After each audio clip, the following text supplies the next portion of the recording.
pour rencontrer Dieu, pour l'adorer. Et c'est ça la raison pour laquelle nous sommes là. Et nous devons y trouver Dieu. Et le reste, Dieu nous donne. Quand on adore Dieu et qu'on est connecté à lui, on n'a plus besoin de dire à Dieu, j'ai besoin d'un morceau de savon. Parce que le Saint-Esprit sait même ce dont nous avons besoin.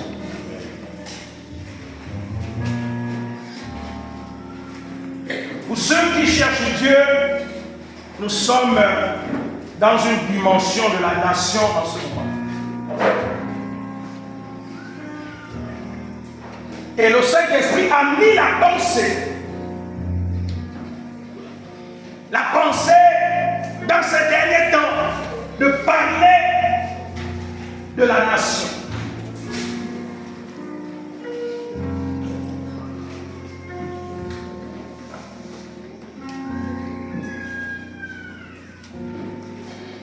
La responsabilité de l'Église face à la nation. C'est la pensée de ce matin. La responsabilité de l'Église face à la nation. Si la régie est prête, peut nous trouver le livre de Néhémie, le chapitre 1. Et nous allons lire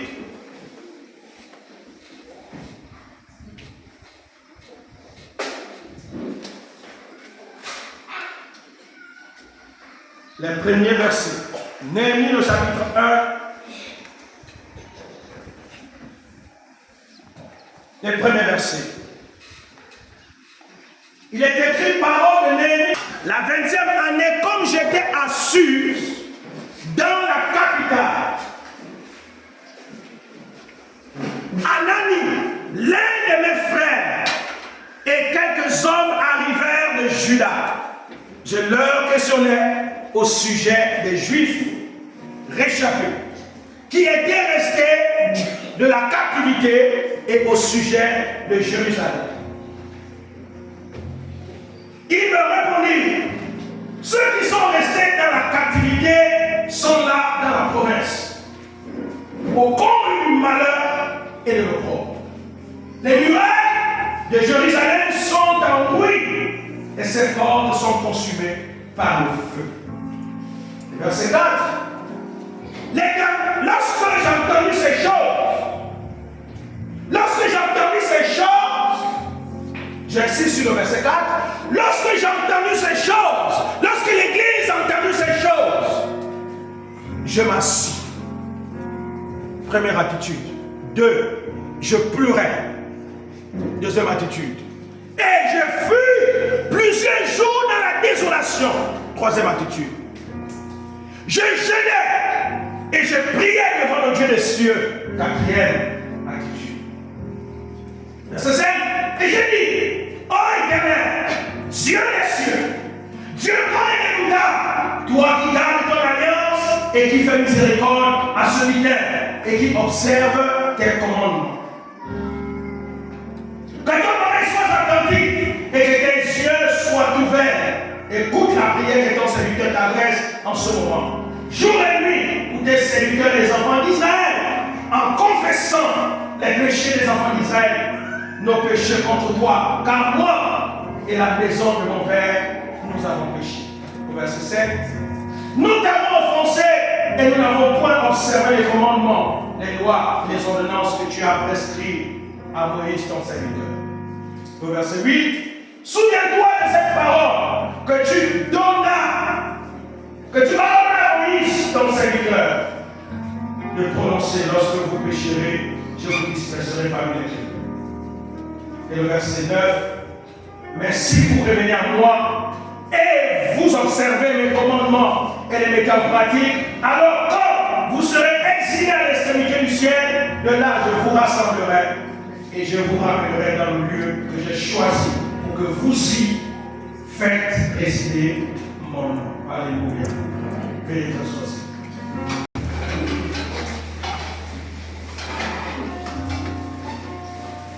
Nous parlons ce matin de la responsabilité de l'Église face à la nation. Et le cœur de l'Église est donc focalisé sur la nation. Néhémie est l'un des rescapés avec Esdras.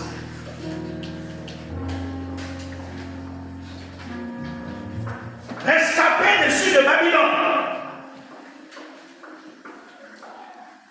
Et alors qu'ils étaient à Suse, je précise, alors que j'étais à Suse, à la capitale, un ami, l'un des frères, est venu avec cette nouvelle, nous a apporté cette nouvelle en disant: les murs de ton pays sont effondrés. Ton pays traverse une désolation. Voici donc ce qui se passe à ton pays. Et nous venons tout à l'heure de voir l'attitude manifeste de Néhémie. Néhémie a eu une attitude agréable. Face à la nouvelle, Néhémie s'est assis. Néhémie a commencé à méditer sur le sort de sa nation.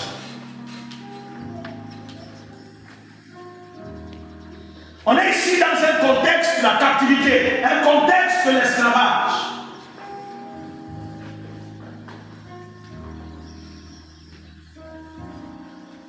Ce qu'il faut comprendre, que le chrétien a une responsabilité importante dans une nation. L'Église. Quand je parle du chrétien ici, c'est vous et moi. Et l'Église, c'est vous et moi qui représentons Christ sur la terre. Nous avons donc un rôle nécessaire, crucial à jouer dans ce pays. Et ça, il ne faut pas que nous l'oublions ou que nous l'ignorons. Parce qu'il n'existe pas l'Église sans nation. Souvent, la destinée ou la destinée d'une église, notre destinée est attachée à la terre sur laquelle Dieu nous a établis. Et Dieu a donc réparti chacun de nous dans une portion de terre. Et c'est dans cette portion de terre où chacun de nous doit œuvrer pour la gloire de Dieu. Alléluia. Amen.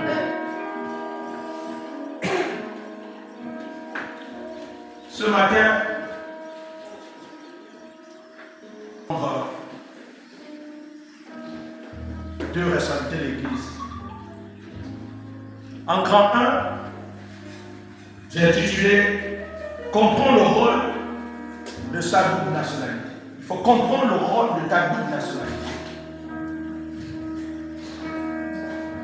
Il faut comprendre le rôle de ta double nationalité.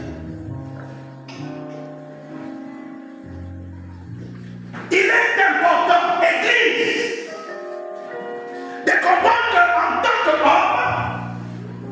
en tant qu'homme spirituel, nous sommes aussi hommes naturels. Et nous incarnons donc la dimension de deux nationalités. Il y a la nationalité céleste et la nationalité humaine. Et les deux nationalités doivent converger ensemble. Le chrétien qui vit dans une société doit comprendre que tout ce qui se passe dans la société est aussi son partage. Il faut qu'il sache qu'il ne doit pas être ignorant de tout ce qui se passe. Il ne doit pas se désintéresser de tout ce qui se passe dans son pays. Sinon, une seule nationalité primera sur l'autre.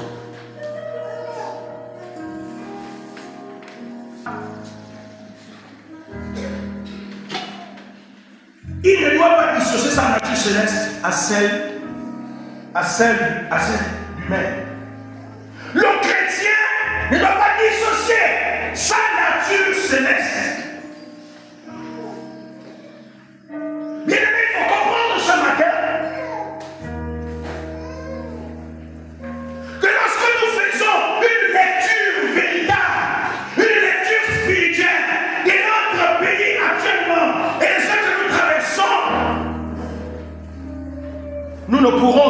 insensible face à tout ce que nous voyons.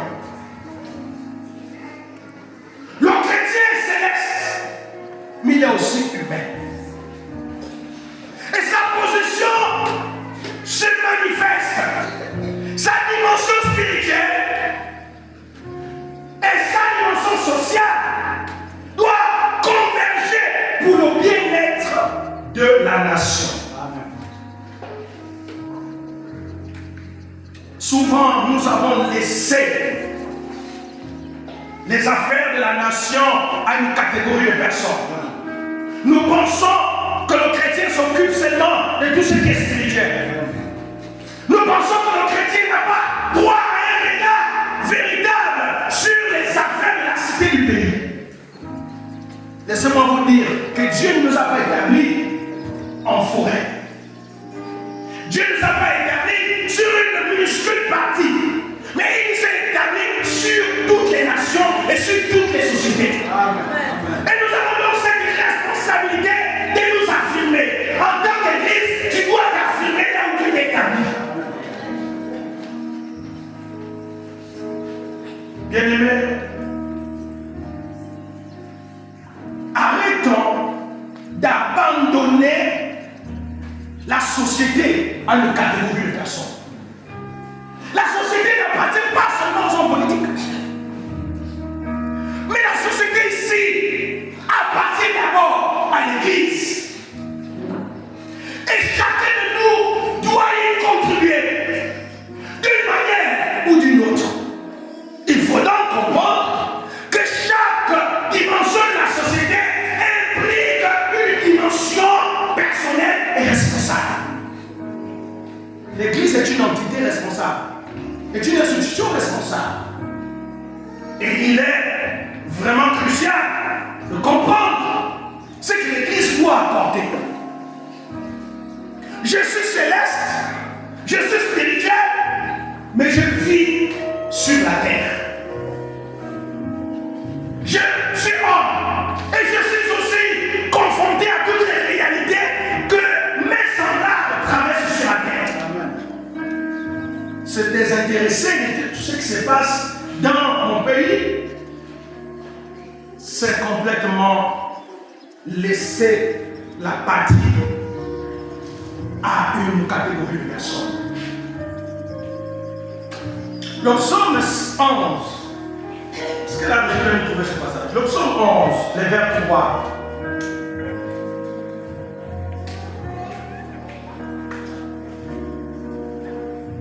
Renverser le juste, que fera-t-il? Quand les fondements sont renversés, le juste, que fera-t-il? Quelle est donc l'attitude du juste quand les fondations d'un pays sont renversées? Quand il y a des ordres dans un pays, quand le pays va très mal, que fait donc le juste? Et là, le problème de la double nationalité du chrétien cause problème. Ou du fait seulement que l'on pense que les choses de la terre, les choses de la société ne nous concernent plus, non plus les valeurs pour nous, parce que je suis chrétien. Et donc je sais que j'irai au ciel demain. Et donc tout ce qui se passe autour de moi ne me concerne pas.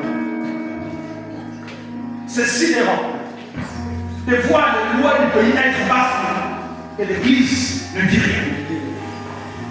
C'est sidérant de voir les personnes qui sont massacrées, tuées, et l'Église est dans le silence. J'aimerais te dire ce matin que l'Église, c'est toi. Amen. Et à chaque fois qu'il y a l'injustice dans ce pays, et que nous ne réagissons pas, nous participons à la destruction du pays. N'est pas parler, n'est pas donner son point de vue face à une situation d'injustice. Nous participons à l'injustice. En vérité, l'Église ne doit pas se taire. Quand il y a l'injustice, quand les lois sont bafouées, l'Église ne doit pas se taire. Elle doit se lever et elle doit parler. Alléluia. Mais le chrétien doit participer à la gestion de sa cité. Le chrétien doit participer à la gestion de sa cité. Nous connaissons tous nos textes où le Seigneur nous demande de rechercher le bien du pays. Il dit recherchez le bien du pays là où je vous ai mené, car votre bonheur en dépend. C'est un passage que nous citons souvent, mais que nous survolons sans aller dans les profondeurs de l'analyser. Ça signifie que notre bonheur dépend du bien-être de notre pays, dépend de la stabilité de notre pays. Si notre pays est stable, notre bonheur sera en jeu. Pensons-nous que si nous étions en guerre, est-ce qu'on aura l'opportunité de nous retrouver ce matin? Est-ce qu'on ne va avoir cette opportunité? Beaucoup de chrétiens sont insensibles face à la gestion du pays. Beaucoup de chrétiens ne disent rien.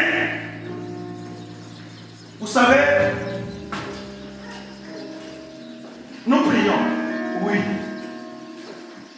Mais il y a aussi un temps où il faut savoir se lever. Il y a aussi un temps où il faut savoir dire non. Et l'Église a cette responsabilité, participer à la gestion. C'est possible aussi de lire le droit. C'est possible que l'Église participe dans chaque aspect. L'Église a le droit de s'affirmer sur le plan social, sur le plan politique. L'Église a le droit de s'affirmer sur le plan économique. Sur le plan politique, l'Église a le droit de se représenter. De se présenter. Il est important. Il est important que les chrétiens puissent être injectés un peu partout.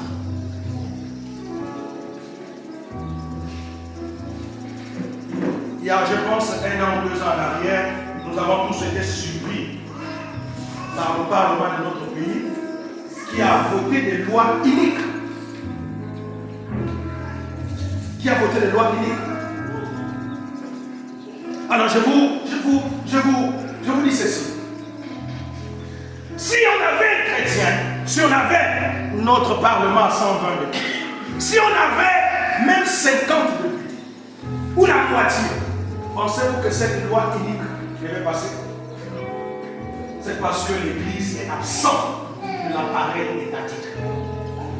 Et quand on est absent de la gestion des pays, de sa société, on subit les conséquences. Il y a des personnes que Dieu a appelées à participer dans le domaine politique. Peut-être que ta place n'est pas dans ce que Dieu pourrait faire en ce moment. Peut-être que ta place, peut-être c'est pas être sénateur, député, je ne sais pas. Et Dieu nous veut participants. Vous savez, on a toujours prêché que l'Église doit s'occuper seulement des choses spirituelles. Ça n'a rien à voir avec le royaume de Dieu. Nous avons vu des personnes comme Joseph, comme David, que Dieu a utilisé dans des dimensions assez particulières. Joseph a fait politique. David, Salomon, ce sont les hommes qui ont représenté dignement le nom du Seigneur dans la société.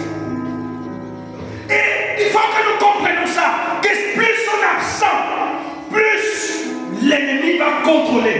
L'ennemi passera au travers de tout ce qui n'honore pas Dieu pour éjecter tout ce qui n'est pas conforme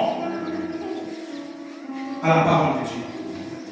Là où la parole de Dieu est absente, Satan remplace par sa parole. Et c'est ce que l'Église n'a pas encore compris. C'est que l'Église n'a pas encore compris. Il est temps donc de nous lever. Et il est temps que l'Église, que chacun se positionne, que chacun se détermine. Et ça, Néhémie a dit, je ne laisserai pas ma nation se détruire. se rend compte de ce qui est en train d'arriver dans notre pays. Bien-aimé, participer à la gestion de sa société, c'est de s'impliquer et c'est de contribuer. Il faut contribuer. On contribue à son développement. On contribue à sa bonne marche.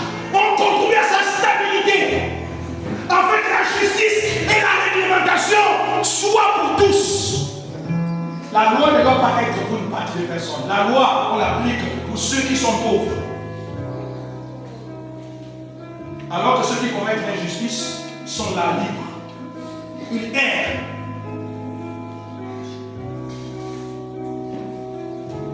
Est-ce que Dieu te parle ce matin? Est-ce que tu écoutes ces paroles? Tu entends ces paroles? Tu es responsable de ton pays. Tu es responsable. Arrête de te regarder comme un simple citoyen lambda qui est né dans ce petit pays et qui reste là dans sa position, dans son statu quo. Non! Tout ce que tu peux trouver bon de faire pour que ton pays avance, il faut que tu le fasses. Alléluia. Hier, on pensait, on disait, en fait, c'est ça. Et l'Église a toujours pensé que la politique est le tournoi de la foi chrétienne. On pense que quand on s'engage, par exemple, à faire la politique, on perd la foi. Et c'est ça, la mentalité qu'on a inculquée aux chrétiens. Et on est resté là. Puis bon, ça, c'est pas pour les chrétiens, ça, c'est pour les chrétiens. Et alors, quand ceux qui dirigent et qui sont de l'autre côté prennent des décisions, mais nous tous en subissons. Il y a un autre fait tout récemment. Au niveau de l'INP, l'Institut national de pédagogie. Vous avez vu les nouveaux programmes. Les nouveaux programmes qu'on va enseigner à nos enfants. Où on va enseigner à un enfant qui est au primaire la sexualité.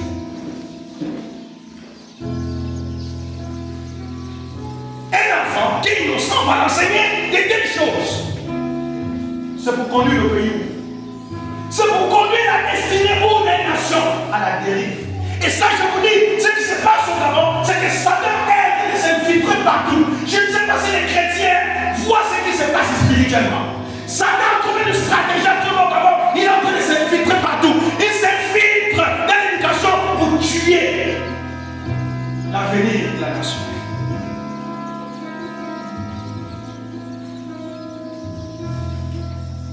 On regarde autour de nous la dépravation de la jeunesse. On regarde autour de nous que plus personne ne cherche le bien. Alors Dieu t'appelle et Dieu t'interpelle ce matin. Rechercher le bien de ton pays, c'est très important. C'est très important. Parce que si tu ne recherches pas le bien de ton pays, même ta situation sociale ne changera pas. Est-ce que quand on regarde le pays, on le regarde avec une dimension futuriste ou on regarde dans une dimension du présent?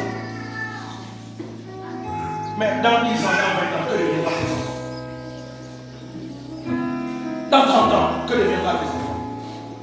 Vous savez, un père qui vit dans un pays, c'est un père qui pense à l'avenir de ses enfants d'abord. Il dit bon, si moi, j'ai vécu à telle époque, j'ai vécu ça dans mon pays, il faut que je me bats pour le futur de ma descendance. Alléluia. Pour le futur de ma descendance. C'est pourquoi je ne cesse d'encourager les frères qui ressentent une vocation dans le domaine politique de le faire. De se présenter comme maire, comme député, comme sénateur, comme président public. Il est temps que l'Église s'imprègne de la société. Car le futur de demain dépend de maintenant. Et les jours à venir seront très importants. sommes à une période électorale, n'est-ce pas? Mais ton comportement, ta voix va déterminer soit 5 ans de prospérité ou encore 5 ans de détresse.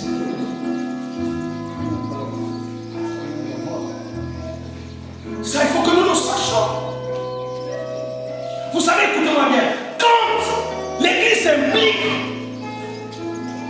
la justice sera tellement faite, même dans nos entreprises, les gens vont apprendre à craindre Dieu et les gens vont respecter la loi et les textes. Dans ce pays, les gens ne respectent plus la loi et les textes. Les gens ne respectent plus la loi et les textes. Merci. La loi et les textes ne sont pas respectés. Ce n'est pas respecté. C'est une catégorie de personnes. C'est pour une catégorie de personnes. Et comment pouvons-nous être heureux si les textes ne sont pas équitables pour tout citoyen? Dans notre pays en ce moment, et particulièrement en Afrique, merci. Regardez le déséquilibre dans la nation entre les citoyens.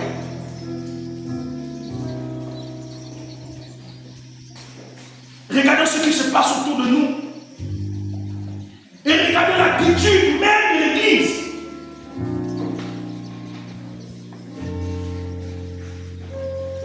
Il y a quelques jours, un pasteur nous a envoyé un audio. Certains ont écouté cet audio. Mais pour ceux qui ont écouté cet audio, il a dit des choses assez importantes. Il a dit l'Église, si on ne s'unit pas,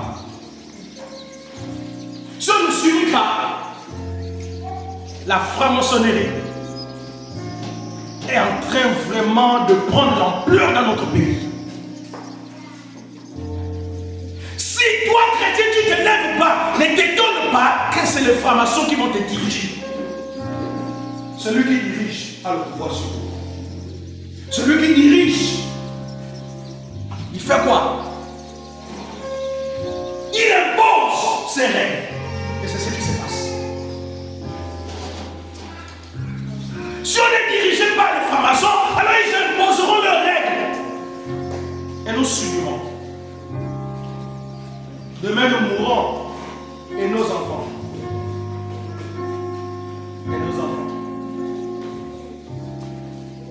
Je vois les chrétiens, on est assis, on mange, on boit. On fait notre petite prière, on dort. On n'est pas préoccupé par le pays. Un chrétien vivant est préoccupé. Quand son pays va mal, lui aussi va mal. Pas préoccupé.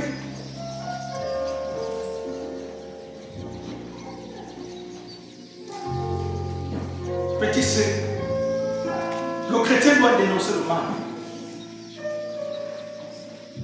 Parce que le chrétien est la lumière du monde. Et les ténèbres et la lumière ne peuvent vous cohabiter. Donc, en tant que lumière, c'est de dénoncer. Quand les lois iniques sont votées, quand la conscience est modifiée au détriment des uns et des autres, il faut se lever et dénoncer ça. Dénoncer. Où est l'église? Où est l'église? Où est l'église?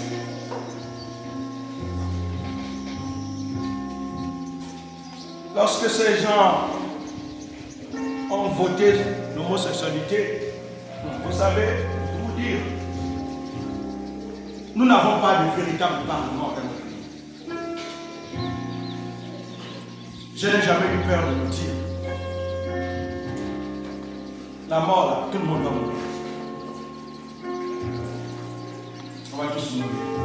Quand on meurt tôt ou tard, on va toujours mourir. Mais l'Église a peur de dénoncer le mal. Notre parlement, c'est des bénédicts. C'est des bénédicts. Et ils ne sont pas là-bas pour représenter le peuple. Ils ne sont pas là-bas. Ils représentent leur propre intérêt. deuxièmement, il représente les confréries franc-maçonniques. Les seuls intérêts qui préoccupent un franc-maçon, c'est sa confrérie. C'est tout. Et je vous dis, les lois franc-maçonniques sont au-dessus des pays. C'est pourquoi vous voyez ceux qui gouvernent nos États africains n'ont pas l'amour de leur pays. Parce qu'ils sont régis par les lois de la franc-maçonnerie. Vous savez, tant qu'on est contrôlé par un autre Dieu, notre sentiment,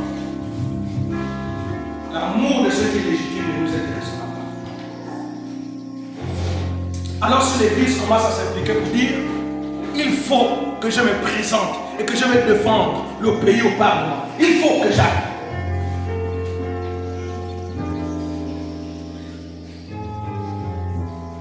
Quand vous lisez ou quand vous écoutez, hier j'étais en train d'analyser l'hymne national de notre pays. Je suis convaincu que Georges Damas Aleka, qui a écrit, était poussé par Dieu. Quand vous écoutez les paroles de l'hymne national de Gabon, c'est assez profond et prophétique. Essayez d'analyser chaque parole de l'hymne de notre pays. Vous allez comprendre que Dieu est réalité. Mais le point c'est que l'Église est absente. Elle est absente. Elle est absente.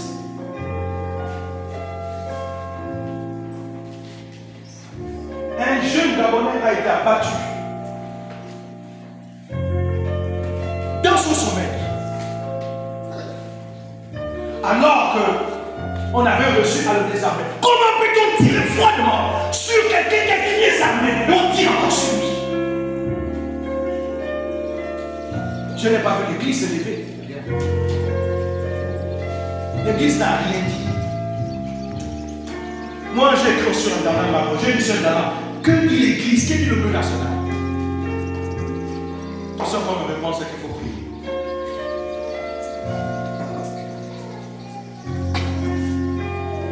Ça, c'est pas la prière. Ça, il faut se lever et dire ce que vous avez fait là. Abattre un jeune Gabonais qui réclamait les droits légitimes. Comment comprendre qu'à Kamba, on produit le pétrole? Toutes les sociétés pétrolières sont là. Perenco, Axia, toutes les sociétés pétrolières sont là. Mais il y a même un dispensaire là. Ceux qui sont nés dans cette localité ne bénéficient de rien du pétrole.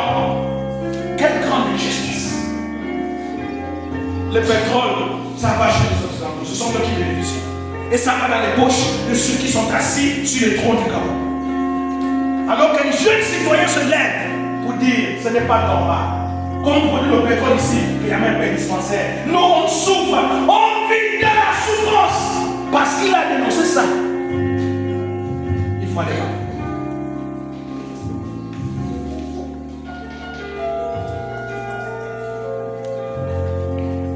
En 2020, j'avais dénoncé l'affaire.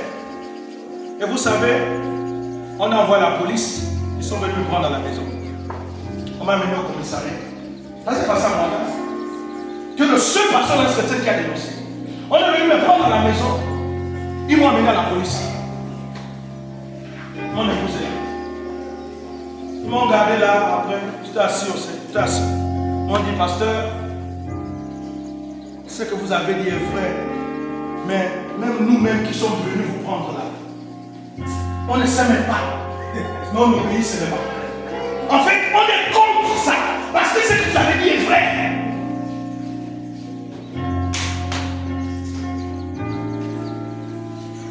Parce que ce que vous avez dit est vrai. J'ai dit, mais pourquoi donc vous m'avez amené ici? Il dit, mais parce que vous savez que nous, on obéit, c'est pas. On nous donne des ordres, on obéit, c'est pas. J'ai dit, bon, dans ce cas, minotez-moi, mettez-moi à celui, je suis prêt à partir. Puisque vous m'avez jamais amené ici, minotez-moi, mettez-moi à celui, je partirai. Le monde ne me dirait pas, parce que je suis conscient que je veux mourir. Donc à quoi sert d'avoir peur?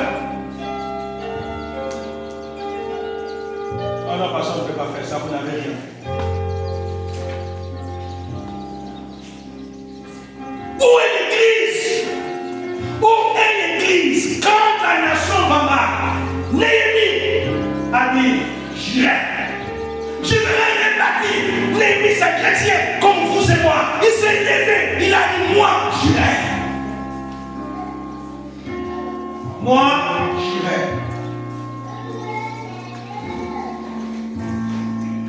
J'irai. Moi, j'irai. Vous savez, le ministre de l'Intérieur, c'est mon nom. Et je le dis, tu vas mal finir.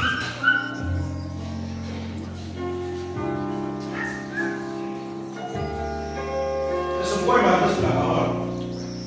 Et je lui tant pis. En tant que prédicateur de justice, mon rôle, c'est de prêcher la justice. Dieu lui a dit que tu finiras mal. Tout ce que tu fais là, tu finiras mal.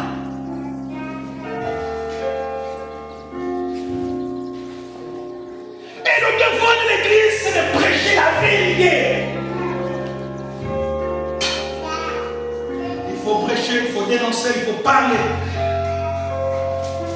Deux, rapidement, révéler les enjeux prophétiques du pays. Il faut révéler les enjeux prophétiques. Révéler les enjeux prophétiques.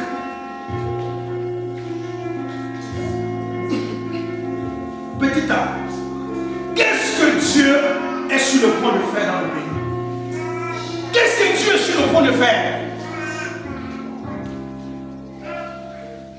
Est-ce que Dieu, ça c'est spirituellement qu'on fait la lecture des choses? Spirituellement, faites la lecture. Qu'est-ce que Dieu est sur le point de faire? Est-ce qu'il est sur le point de frapper? Ou est-ce que Dieu est sur le point de déverser ses grâces? De déverser ses grâces.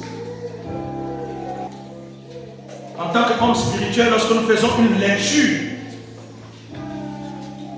nous sommes en train de voir que notre pays est en train de sombrer sérieusement. Pendant que nous, les chrétiens, nous dormons la nuit.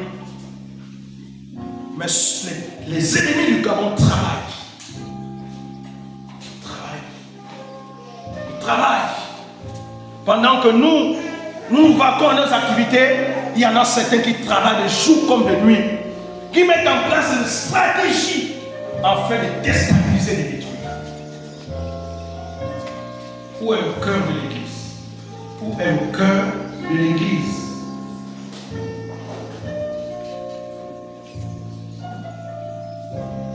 Quand nous prions, qu'est-ce que Dieu nous révèle? Quelle est la pensée de Dieu quand nous prions? Parce que nous prions, ne peut prier efficacement que lorsqu'on reçoit la pensée de Dieu. Prier vaguement comme souvent on le fait là. Ça on prie, enfin moi j'appelle ça les convocations des temps de prière par peur. On a peur de ce qui pourra arriver, c'est pourquoi on en fait ça. On convoque. Or, dans le prière pour ceci, c'est la peur. L'homme spirituel voit les choses de loin. Et il fait quoi? Il se prépare. C'est comme quand vous savez que vos ennemis veulent vous attaquer. Vous devez vous préparer. Trouvez des stratégies pour leur arrêter, pour leur confondre. Mais j'ai constaté à chaque fois que l'Église est en train de voir que le chaos arrive, et là on programme les temps de prière. C'est superficiel. C'est superficiel.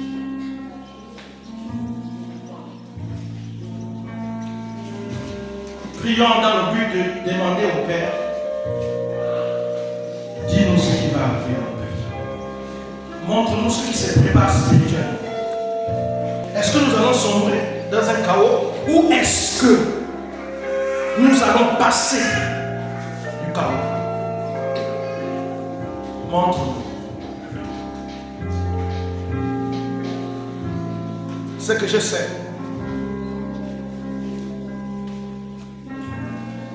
c'est que dans quelques jours, le pays va connaître beaucoup de problèmes. Et ça, nous voyons déjà. On n'a pas besoin de prier d'abord. Rien qu'à la vue des choses, ce qui se passe. Le climat actuel montre que le pays va rentrer dans l'état difficile.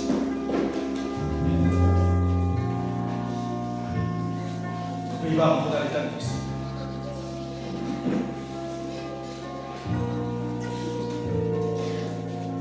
Petit B.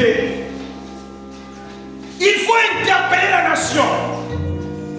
L'Église doit interpeller la nation.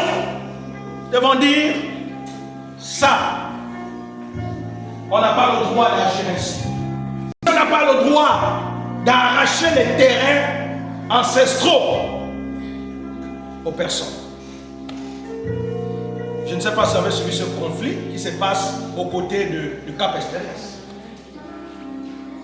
Et beaucoup de chrétiens ne sont même pas informés de ce qui se passe dans notre pays. Comment comprendre que les Gabonais naturalisés, puisque la nationalité gabonaise devient maintenant un jeu, ça n'a plus de sens. Chez les autres, on fait ce qu'on appelle l'immigration sélective.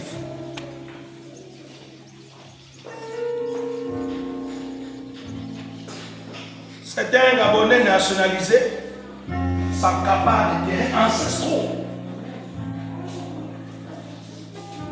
Et le ministère de la Justice ne dit rien. Le ministère de la Justice ne dit rien. L'Église devait se lever dans de telles conditions. Dans de telles conditions, l'Église s'est levée et marchait ensemble pour dire non à ceci, non à cela. C'est quand l'Église se lève que le monde des ténèbres recule. Que même ceux qui dirigent commencent à craindre. Parce qu'ils savent que s'ils commencent à agir ainsi, l'Église va se mettre debout. Mais vous savez pourquoi au Gabon, ceux qui pouvaient manipulent la conscience comme ils veulent? Parce que l'Église ne dit rien. L'Église ne dit rien, l'Église est dans le silence et c'est pourquoi la constitution est modifiée. Même le week-end, on modifie notre constitution. Il y a 2 semaines en arrière, ils ont modifié la constitution en plein samedi. Samedi, alors que tout le monde, le week-end, était modifié. Pourquoi? Parce que il faut atteindre certains objectifs uniques, démoniaques. Car ceux qui veulent le pouvoir se battent et ceux qui veulent conserver le pouvoir font tout pour le conserver. Et l'Église est dans son silence.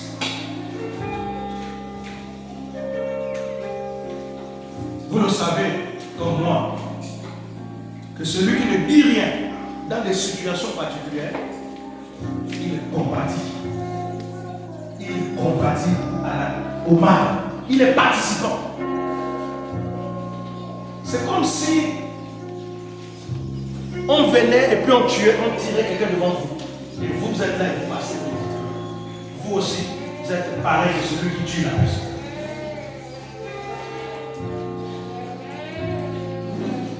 Et petit C, nous le savons, il faut prier pour la nation.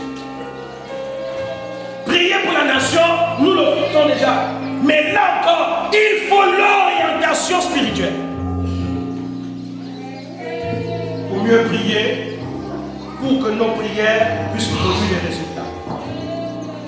Alléluia. Je suis en train de finir. Il faut que nous prions par l'esprit pour obtenir les résultats. Et des résultats concrets. Parce que quand on prie, Dieu parle, Dieu se lève, Dieu répond. Il faut que Dieu réponde. Si Dieu ne nous répond pas, c'est dangereux.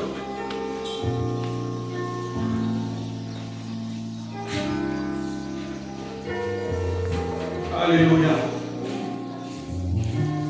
Est-ce que nous comprenons ce matin que nous avons une responsabilité dans ce pays? Nous avons une responsabilité dans l'Afrique. Et suivant donc, si vous regardez les informations, il y a un mouvement de transformation qui est en train de s'ébranler l'Afrique. Pour moi, ce mouvement n'est pas anodin. Ce n'est pas un mouvement anodin. Je suis convaincu d'une meilleure Afrique dans les années à venir. Amen. Un président d'un pays a dit: comment comprendre que l'Afrique a toutes les richesses du monde, mais se condamne le plus pauvre? Comment vous expliquez ça? Comment comprendre que le Gabon produit l'uranium, le manganèse, le pétrole, l'or, le bois, et que le Gabon fait partie des pays pauvres? Comment comprendre que le Gabon produit le manganèse et il n'y a pas de route au Gabon? Permettez-moi l'expression, mais je pense qu'il y a quelque chose qui ne va pas bien. Comment comprendre qu'on produit le bois au Gabon et que le bois est même vendu cher? Acheter la planche, bientôt on va acheter une planche à 5 000.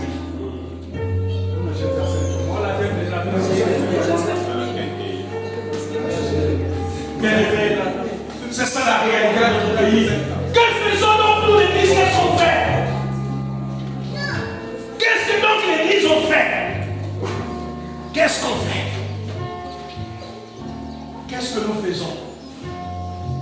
Si on ne se lève pas et qu'on passe seulement du temps à prier dans nos chambres, il y a des choses que nous n'allons jamais voir. La prière est accompagnée avec des actions. La prière est accompagnée avec des actions. Il y a une année, j'ai parlé aux aînés. Je leur ai dit, il faut qu'on se lève, on va faire une marche pastorale.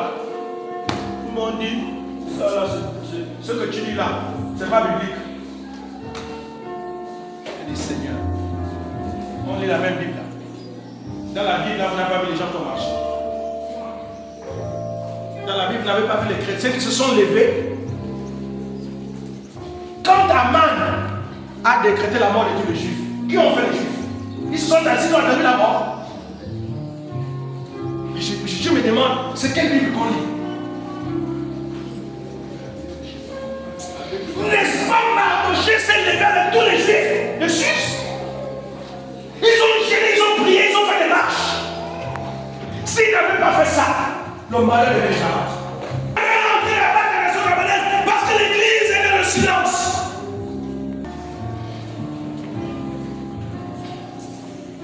Dans quelques jours, beaucoup de Gabonais vont devoir donner leur voix pour un billet de 2000, pour un t-shirt blanc que toi-même tu peux acheter.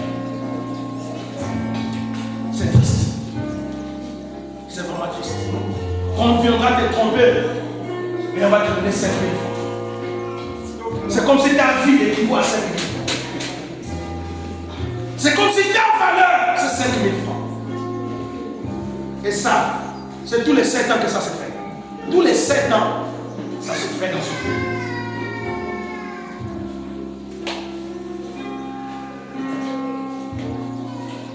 Il est temps pour l'Église de changer la mentalité.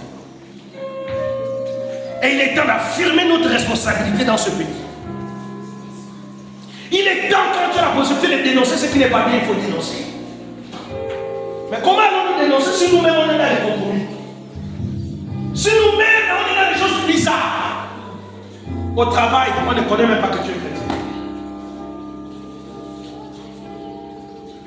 On vole au travail. Tu regardes comment on vole, tu ne dis rien.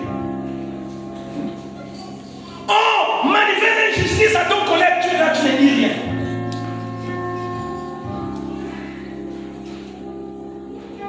Voici l'attitude de l'Église. Voici l'attitude de l'Église. Voici l'attitude de l'Église. Seigneur, aide l'Église à comprendre sa responsabilité.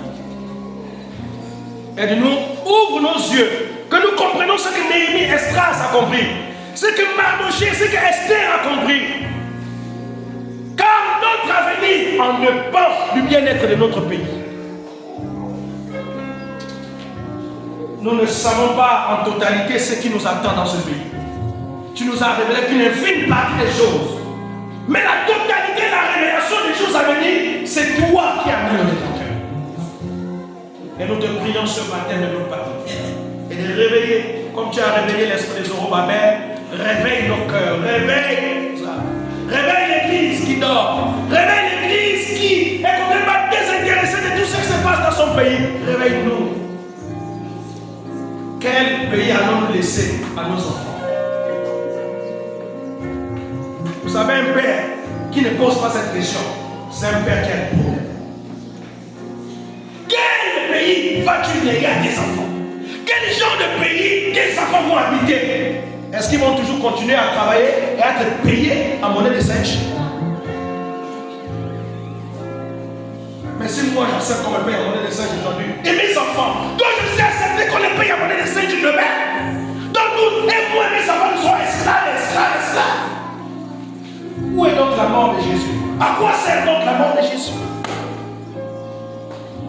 Il est temps de se révolutionner. Il est temps de nous lever. Il est temps de se battre. Le Gabon, c'est ton héritage. Il est temps de te battre à ton niveau. Tu dois faire ce que tu peux faire. Tout ce qui est possible à ton pouvoir, fais-le. Si tu ne le fais pas pour toi-même, mais fais-le au moins pour tes enfants. Fais-le au moins pour le Gabon de 2050, 2100. Pour que ton histoire reste. Laissez-moi vous dire que ceux qui meurent et laissent les avions, les comptes gagnés d'argent, l'histoire ne gagnera jamais leur nom dans le livre de l'histoire. Mais celui qui meurt et qui est un héros, qui est mort pour une bonne cause, l'histoire de son pays retiendra toujours son histoire. On parlera toujours de lui. Voici le véritable héros. Comme ce jeune homme qui a été abattu à Montréal. L'histoire retiendra. Qui s'est levé, il s'est battu pour de bonnes causes et qu'on l'a tué.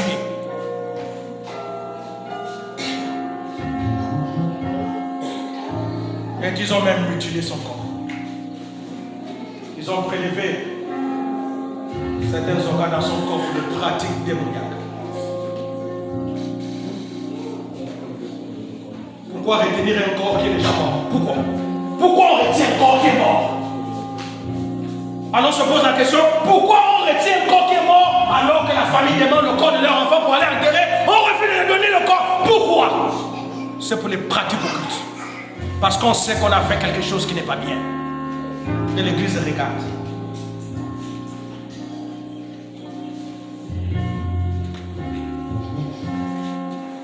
Bien-aimés, laissons notre histoire sur la terre.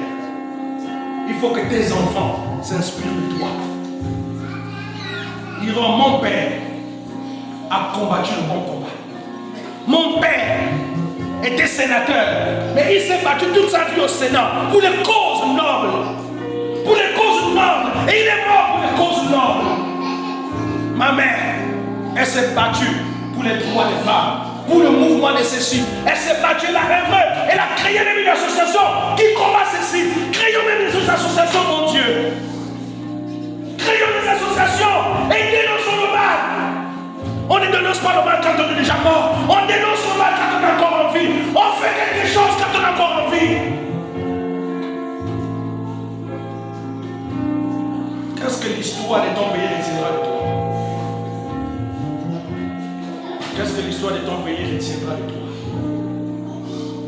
C'est bien, on retiendra de toi que tu as travaillé à la scène, que tu étais un grand travailleur.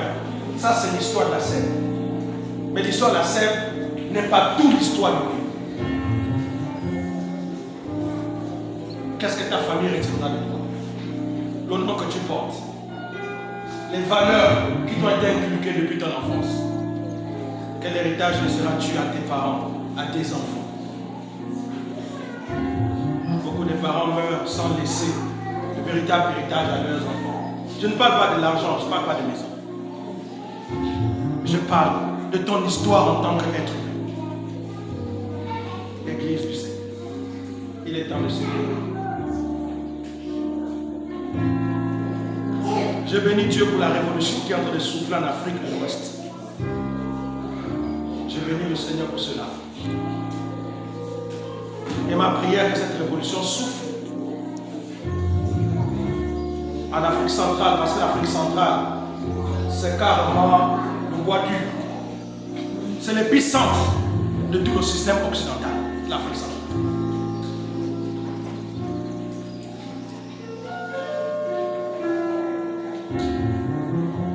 Seigneur, aide-nous à comprendre ça. L'or, le manganèse, le bois que mon propre pays produit est au bénéfice de certains. Et nous-mêmes, nous croupissons dans la misère et dans la faim.